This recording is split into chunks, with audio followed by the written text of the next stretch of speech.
퍼 PBR 주식 투자 입문서 한 권이라도 읽어보셨다면 꼭 한 번쯤 빠지지 않고 나올 정도로 가장 보편적인 가치 지표인데요. 아하, 퍼 PBR이 높으면 고평가고 낮으면 저평가인 거구나. 그럼 이대로 주식을 사고 팔면 되겠네? 라고 의기양양하게 시장에 뛰어들었다가 큰 낭패를 보는 게 투자자들의 현실이죠. 아마 대부분은 에라이 역시 이론은 쓸모없다 라면서 자극적인 급등주나 세력주를 쫓아다니실 겁니다. 아니면 AI로 레벨업한 삼성전자나 SK하이닉스처럼 실제 실적이 나오는 성장주에 투자한다고 하더라도 주변의 부추김에 못 이겨서 뒤늦게 올라탔다가 고점에서 세력들의 설거지에 당하고 계시지는 않는지요? 투자자들에게 이렇게 비극이 반복되는 이유가 뭘까요?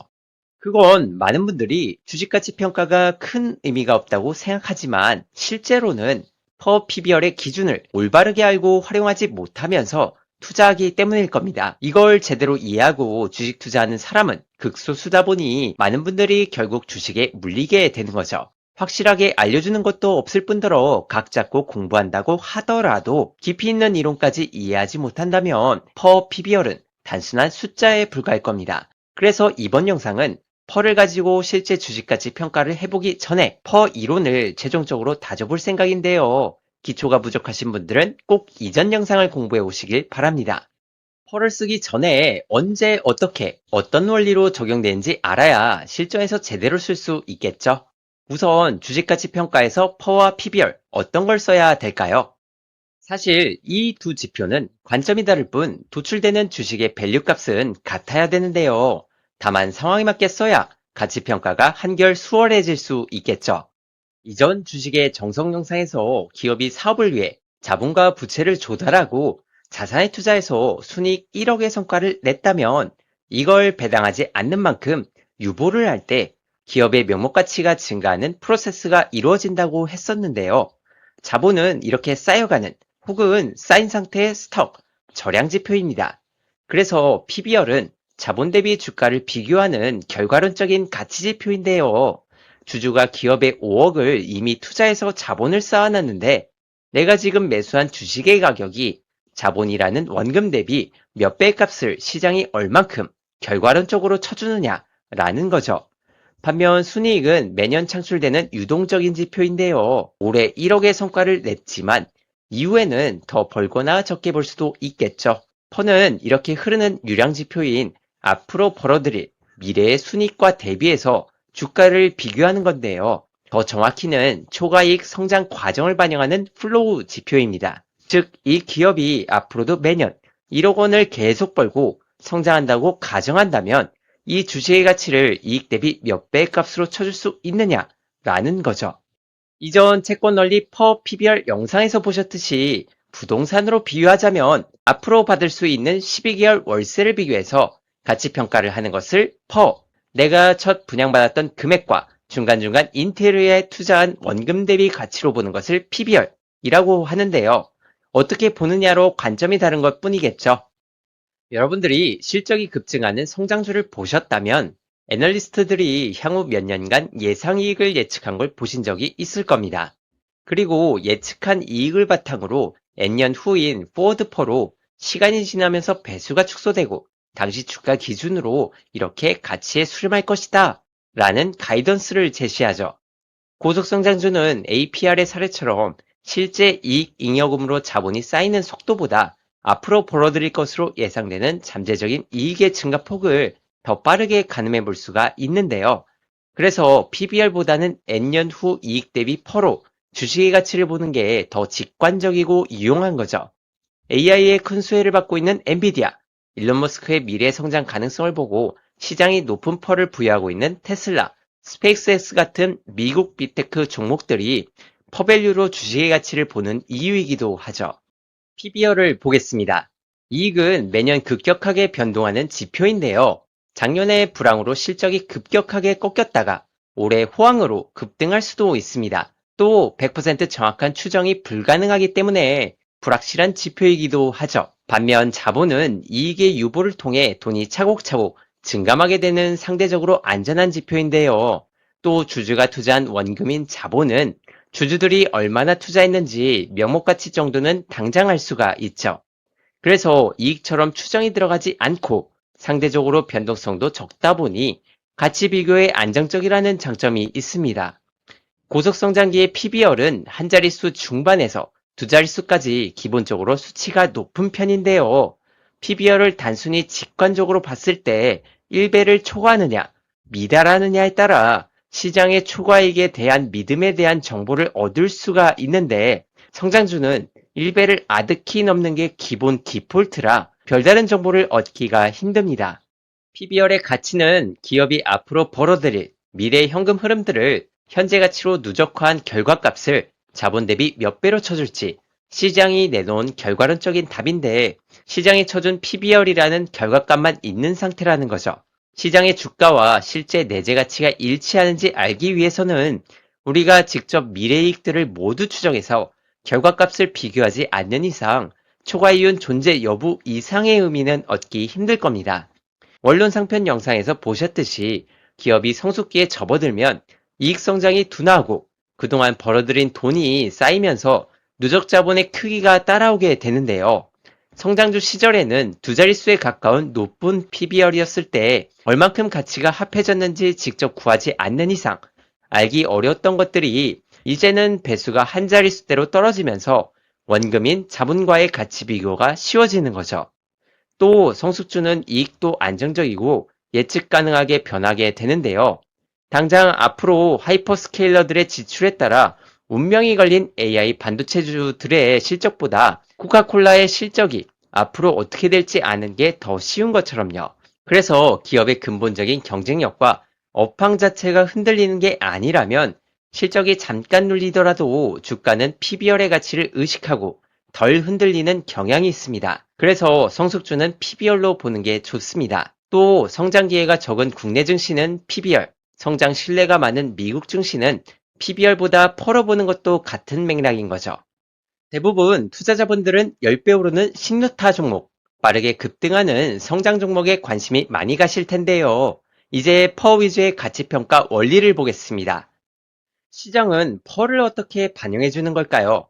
이전 단언컨대 퍼 영상에서 공부한 걸 복습해 본다면 계속 100만 원을 쭉 버는 무성장 기업이라고 한다면 이 기업의 주식 가치는 할인율 R분의 1의 정상 퍼 수준으로 가치가 수렴하게 될 겁니다. 할인율이 8%라면 정상 퍼는 12.5배로 주가는 125만이 적정 가치가 되겠죠. 그런데 시장이 이것보다 퍼 배수가 더 높아지거나 낮게 쳐준다는 것은 달성한 초과이윤이 성장하거나 역성장한다는 의미이겠죠. 올해 10만원을 벌은 이익 중에서 1만원이 초과성과라고 해봅시다. 이 1만원이 영구적으로 지속되고 차후 1천원, 2천원, 3천원씩 추가적으로 더 성장해서 영구적으로 차곡차곡 누적해 갈 것이라고 시장이 믿어주기 때문에 퍼가 높아지는 겁니다. 간단히 표현하자면 앞으로 이 기업의 성과가 이상적으로 매끄럽게 그래프가 올라가듯이 지속성장할 것이라는 믿음이 깔려 있는 거죠. 차후 폭락 영상에서 다루겠지만 대부분 성장주들이 후반부에 주가가 폭락하는 이유는 너무 앞서간 상태에서 영구 누적해 갈 것이라는 믿음이 깨졌기 때문일 겁니다. 어쨌든 GPU를 팔던 엔비디아가 AI로 큰 수혜를 얻은 덕분에 실적이 레벨업한 것처럼 그동안 급격한 주가 상승과 고퍼를 유지했던 건 이런 실적의 기대가 깔려있던 것이죠. 한 번도 가보지 않은 레벨업 수준의 고속성장 기업의 주가가 이런 레파토리가 깔려있는 겁니다. 반면 시장이 매끄러운 우상향 곡선을 믿어주지 않거나 또는 역성장할 것으로 예상한다면 퍼는 낮아질 겁니다. 당장 이익이 좋고 초과이윤 1만원을 달성했더라도 시장은 이것을 일시적인 실적으로 생각하기 때문이죠. 그리고 앞으로 역성장할 것을 미리 반영한다면 저퍼라는 결과로 나타나겠죠.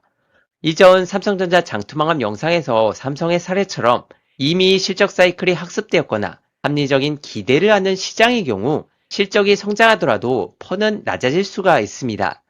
26년 7월 7일 삼성이 역사상 전례 없는 2분기 실적을 냈음에도 주가가 하락하는 이유는 과거의 이런 실적 사이클을 의식하기 때문입니다. 어차피 지금 실적은 업사이드 어니이니 지속 가능한 것이 아니라고 생각하기 때문에 주가가 급락하는 것이죠. 그래서 실적이 좋다고 주가가 더 오를 것이라고 말하는 자칭 전문가들의 호들갑에서 호들갑이 커질수록 여러분들은 같이 환호하는 것이 아니라 오히려 긴장해야 되겠죠. 성장주의 경우 별다른 문제가 없음에도 가끔 후반부에 더 이상 호재가 주가에 탄력적으로 상승하지 않고 퍼의 수위가 점차 낮아지는 경우가 있는데요. 저포화된다는 것은 이제 끝물에 다다랐다는 성장의 함정이라는 신호를 시장이 보내는 것일 수도 있습니다. 이전 미지수 퍼의 역사에서 공부한 것처럼 지수도 마찬가지이고요.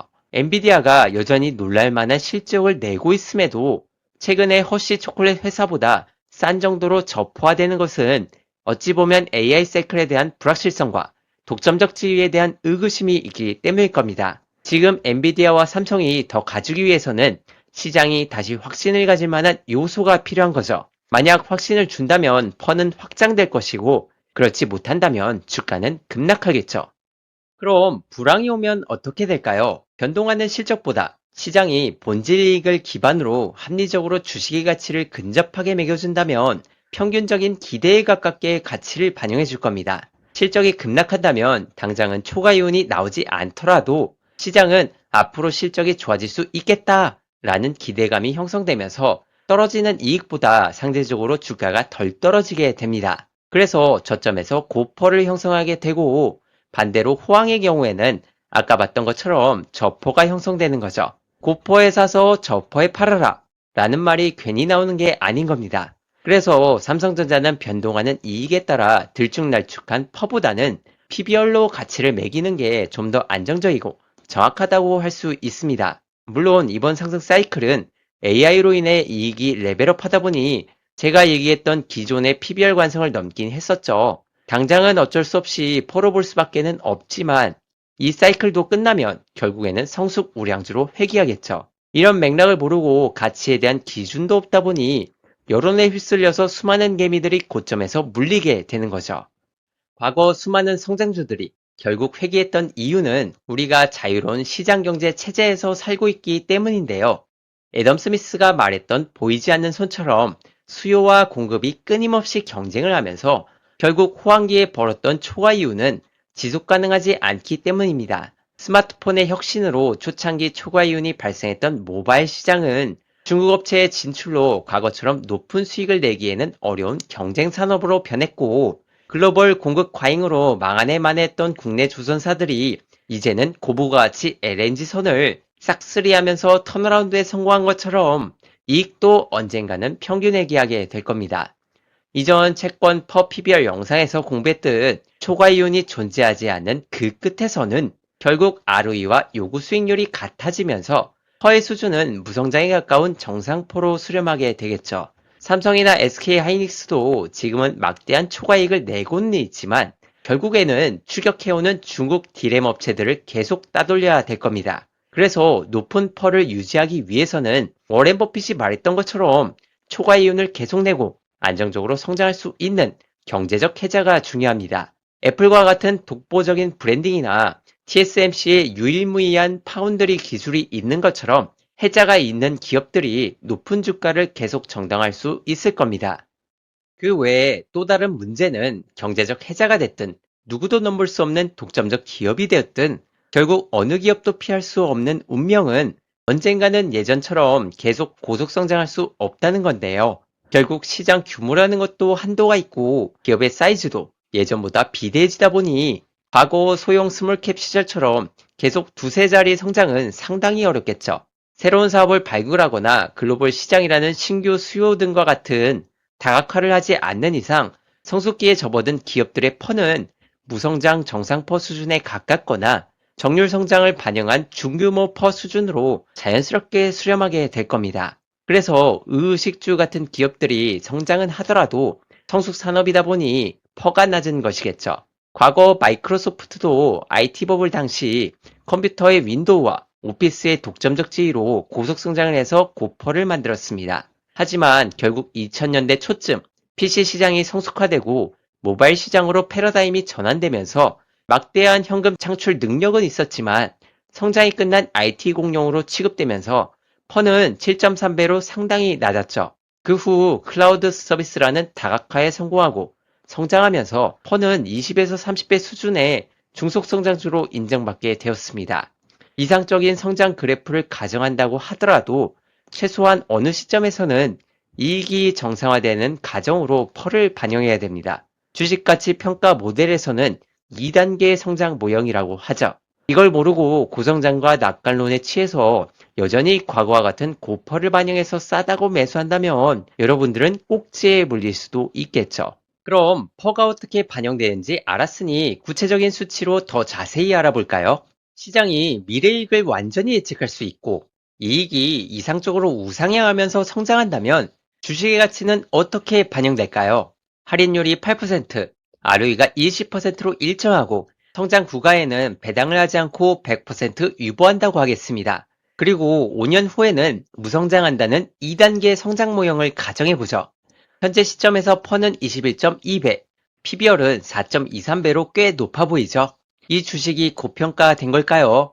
아닙니다. 이 수치는 기업이 20%의 ROE를 매년 100% 유보했기 때문에 5년간 EPS와 BPS가 20%씩 복리 성장할 것이다라는 가정으로 시장이 반영해준 적정 가치이겠죠. 5년 후 이익이 무성장하기 때문에 5년이 됐을 때 퍼는 8%분의 1인 12.5배의 정상퍼 수준으로 반영될 겁니다. 주가는 498원의 EPS에 12.5배를 곱한 6,221원이 되겠죠.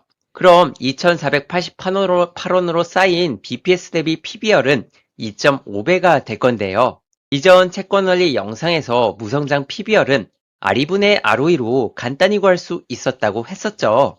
이 수치가 맞는지 검산을 해볼까요?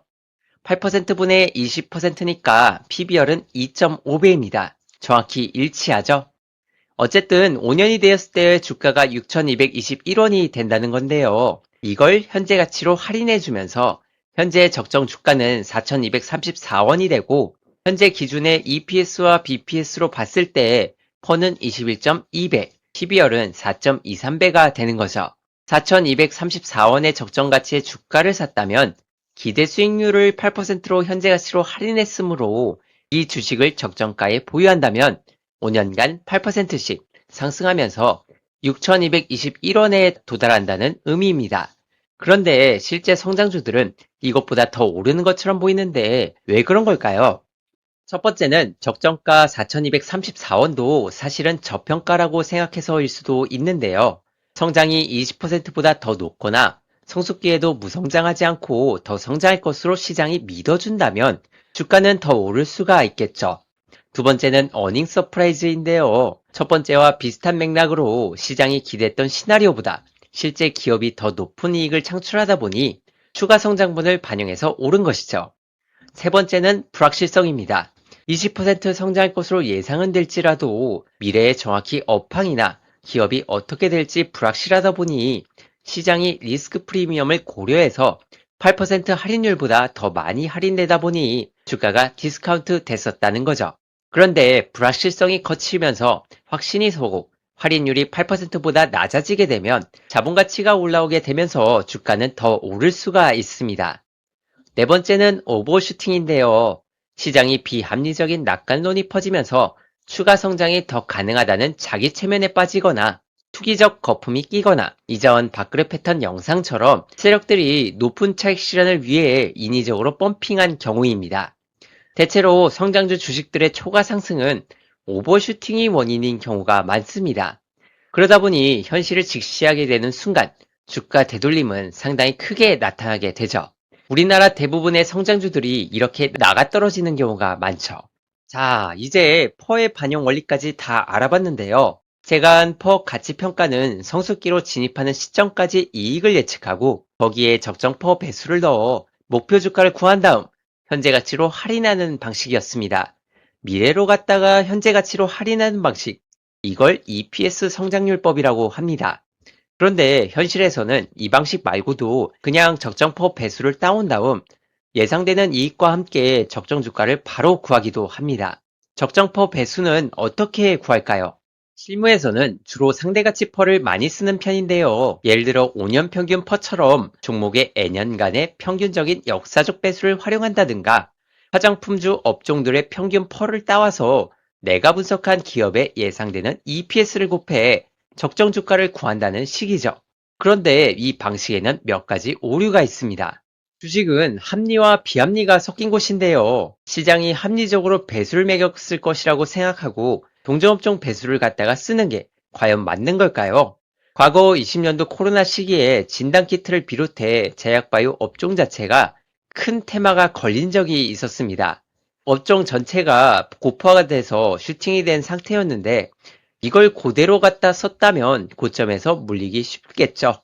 이후 코로나가 꺼지고 나서 제약바이오 주식들은 크게 회귀했습니다.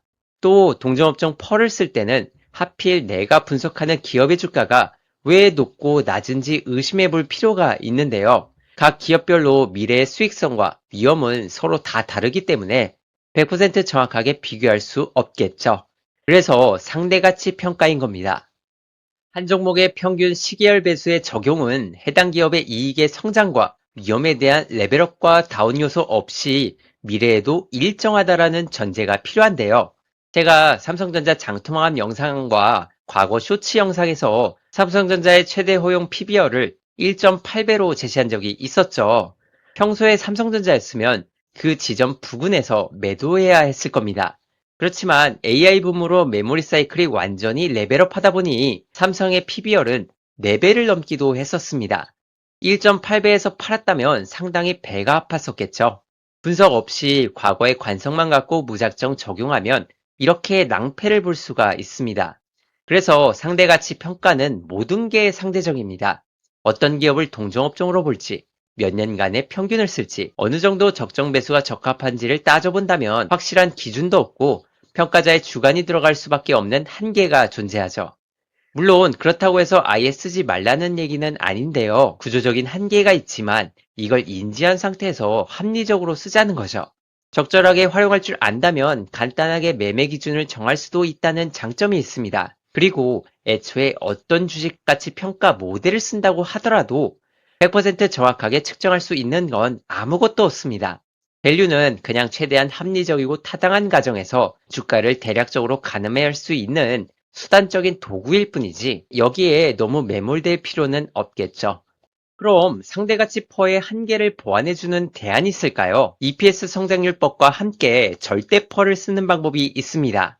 모든 주식가치 평가 방식은 영구연금 공식을 따릅니다. 퍼는 R-지분의 1로 표현할 수가 있는데요. 구체적인 건 제가 차후 기본 영상에서 다루도록 하고 일단은 그렇구나 라고 생각하시면 되겠습니다. 여기서 R은 할인율, G는 연구 성장률입니다. 그럼 R과 G의 수치를 직접 구해서 넣을 수 있다면 상대적인 비교 모순에 빠지지 않고 절대적인 퍼배수를 구할 수 있겠죠. 예를 들어 우리가 지금까지 썼던 무성장 정상 퍼도 결국 어느 기업이든 주주가 요구하는 기대 수익률만큼 절대적 배수로 수렴하게 되어 있습니다. 그래서 절대적으로 적정 주가를 도출할 수가 있는 거죠.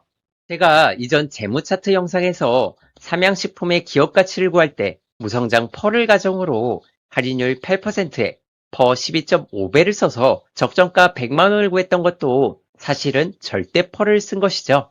일단 G%는 연구 성장률이기 때문에 최대 3%를 초과할 수 없다는 것만 알고 계시면 되겠습니다.